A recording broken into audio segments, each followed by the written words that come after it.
Welcome to Kimmel's Irish Pub. Time for another movie review. Tonight's movie, A Sacrifice. I'm not sure why I haven't seen this. It came out in 2024, which I can now say is last year, which is, crazy to say. It's an hour and 34 minutes long. It's a vertical film. I always notice those things when they pop up. But American social psychologist Ben Monroe investigates a local cult connected to a disturbing event while his daughter becomes embroiled with a mysterious local boy. Alright? I don't know. That sounds kind of cool. That's a good, lead in. I'm interested. Then you add in Eric Bana, the Hulk, and Sadie Sink, Stranger Things. Alright, I'm in. Jordan Scott is the director. Jordan Scott and Nicholas Hogg are the writers. Don't know if I know them. But here's the thing, 5.1 on IMDb. Now only 4,397 people rated so far. But a 5.1 is really on that line there of like, hey, if it's not above a 5 for most cases, I might not watch it. But it's on Netflix. I don't know. Sounds interesting. I'm going to get into it. I'll let you know what I think. Stick around. I'll be back.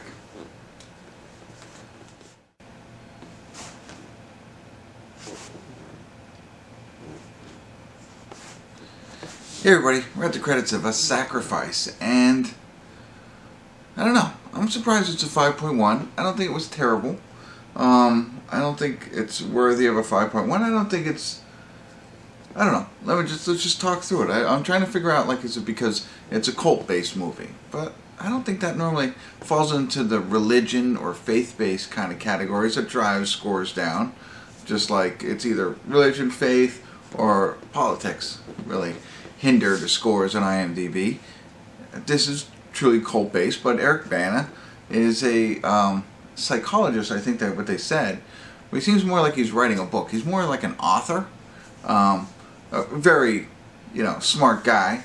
The whole gang, I was thinking about this when I was watching it, like one goes to Cambridge, the other one goes to UC Berkeley, It's like, that's a whole different world to me. And I don't know if any of you out there watching it, it'd be great if there were some people who've gone to the Ivy Leagues or, really studied. And I'm sure a lot of you are smart too, don't get me wrong, but these people are like, super smart. So I'm sure there's not many of you watching this right now, but it's like a whole different world. Like how smart these people are.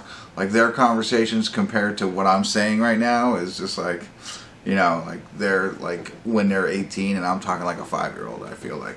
But anyway, enough about that. Sadie Sink plays his daughter as the credits roll here, and she comes to Europe. Evidently him, Eric Bana, and his wife are divorced, and so she's spending a semester with him, which is interesting because she's like 16, so she's like taking a semester during her junior year and spending it in Europe, and she's from San Diego.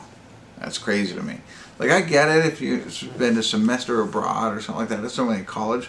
But whatever. Let's not dive down that. But he is interviewing, like, a cult person.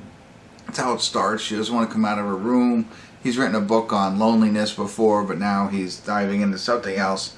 I don't know. Meanwhile, there's this whole collective cult going on that he gets to be involved in the crime scene because he's writing a book where people have decided to off themselves for their position in the cult, right?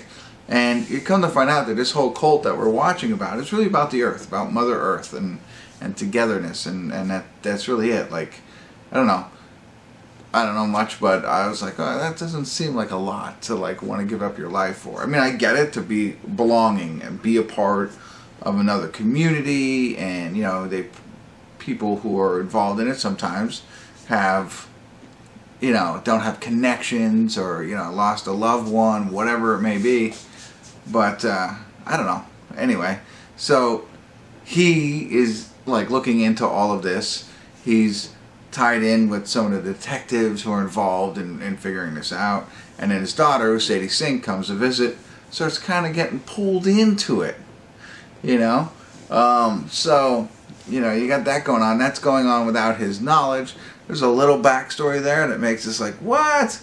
But, well, you know, well, I won't get into that, let you experience on your own. But in the end, it was pretty interesting watching it all go down. I mean, I'm intrigued by this kind of stuff. I'm intrigued why people make decisions the way that they do. Because, I mean, there's cults out there, and there's people who are involved in cults. There's doomsday cults, I'll call them. That's what it seemed like these were. And there's people who are hurting and need togetherness, belonging, whatever it is, and dive into that. So I was like, I found this topic very, very interesting. So there you go. And I don't know.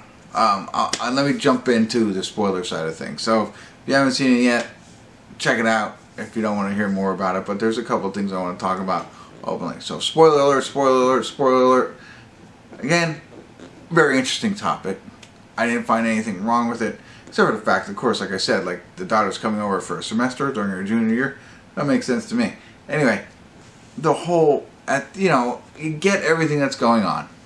I don't know how people buy into this cult. I don't get that. Like, when you see a cult, I want to be like, I want to almost be convinced, like, that's not too bad, you know? But you can see that there's certain things that are, you know, I don't know, not right. So we get to the conclusion here where we're, you know, Sadie Sink, we find out, oh great, she's on the lake side or whatever it is.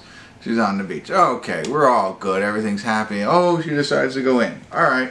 Well, here comes her dad, who outran every cop. Every cop. Nobody followed him. Outran him completely. Gets to the water. Makes that decision that he didn't make previously. Goes in. Saves her. Did you notice when he saved her? I mean, he couldn't find her, even though there was a bright light on her. I get it. That was for effect. But when he dove into the water, it was daytime. When he brings her up to the surface, it's nighttime. What? Okay. Alright. You know, the sun sets very quickly in Europe, I guess. Then he's going to swim her all the way back to shore, and the cops still haven't made it. By the end, when he is giving her CPR, you see flashlights. Like these cops, he outran them that fast that he went at the decision-making point on the beach, dove into the water, couldn't find her, finds her, it's nighttime, brings her back to shore to save her life, and the cops still didn't get there. He was in the same car!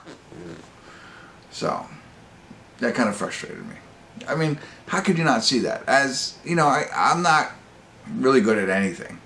But how could you not watch your film and be like, wait, unless there's symbolism in there, and that's probably the writers and the directors would be like, ha, you're not good at anything because you didn't realize the symbolism behind it going to dark and cops being their inability to run. Because the detective was part, I don't know, but, you know, so there you go. That's what I got for you. I had to get that off my chest. Worth a watch on Netflix if you're into these cult kind of movies. Sadie Sink, I thought she did a great job. I thought it's different to see her in something other than Stranger Things. Eric Bana, I like him every now and again too. So there you go. Check it out if you want to, and let me know what you think. Definitely not a 5.1. So probably more like a 6. But there you go. All right, that's it. Thanks for tuning in. Kimmel's Irish Pub.